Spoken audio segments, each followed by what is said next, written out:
Ингээд ихний мэдээлэл Норгимын сайттай холбоотой дуулаан нийгмийг талцуулсан хэвээр байна. Өчигдөр хууль зүйн дотоод хэргийн сайдын зүгээс 9.3 тэрбумын дүн бүхий мөнгөн гүйлгээ шалгагдаж байгаа хүмүүсийн дансаар хийгдсэн хэмээн мэдээлсэн.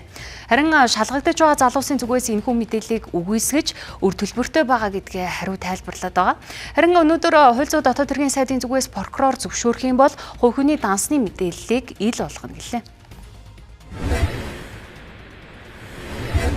Би жишээлх юм бол 9.3 тэрбум гэдэг дүнг байна штэ. Дансандаа харах нь байтугай ер нь ийм дүнтэй одоо юу гэдгийг том компани төлөвлөгөө чарж үзээгүй. Өөрийнхөө нүдээр. Энэ л хангалттай баг. Би 9.3 тэрбум гэдэг төгрөгийг тэ дансандаа харж үзээгүй.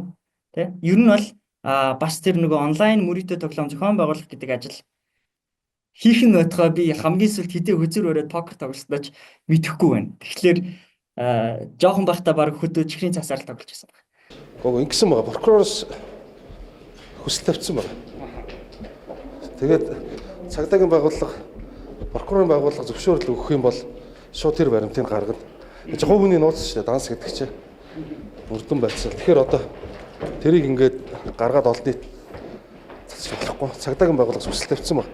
Тэр баримтанд байгаа гэсэн үг. Тэгээд цагдаагийн прокурорын байгууллага зөвшөөрөх юм бол гаргаал тавь.